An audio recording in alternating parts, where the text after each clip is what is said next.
Merci d'être avec nous. Bonjour. On commence avec l'élimination de Ismaël Haniyeh en Iran. Est-ce qu'une ligne rouge a été franchie?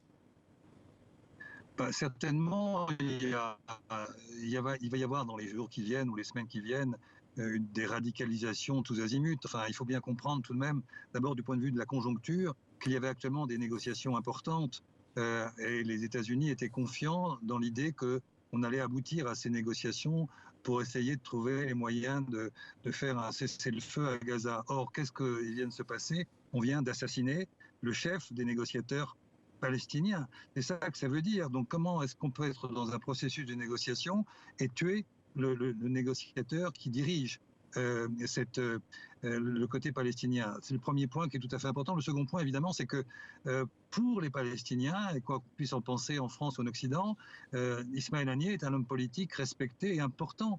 Il fait partie de l'histoire palestinienne depuis très longtemps.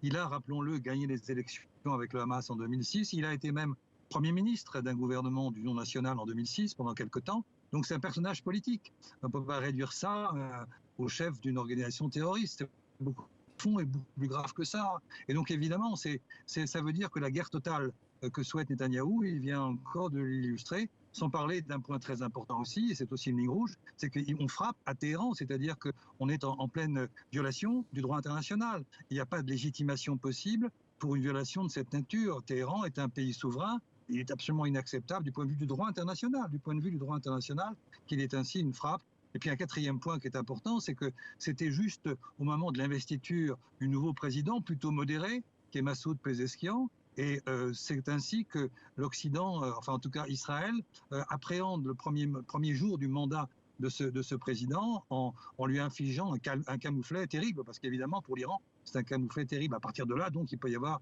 de multiples réactions et donc un engrenage de la violence encore pire que ce qu'on a pu connaître, si c'est possible.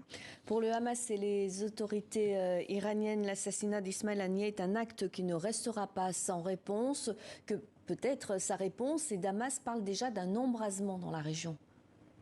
Damas est en fait assez largement hors jeu, mais c'est vrai que, en tout cas sur le front entre l'Israël et le Liban, il est bien possible qu'il y ait une aggravation d'une situation qui est déjà extrêmement grave.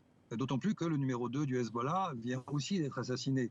Donc il est clair que le Hezbollah au moins va répondre, et donc on est dans cet engrenage. Et je répète juste d'un mot, mais c'est important, nous étions dans une phase de négociation pour sortir de cette guerre terrible qui est la guerre de Gaza, une guerre totale comme dit Netanyahou, et au moment où on avait peut-être une chance, après des semaines et des semaines de négociations infructueuses, de sortir par le haut, eh bien, il y a l'assassinat de ces deux personnages, et en particulier donc d'Ismaël Haniyeh.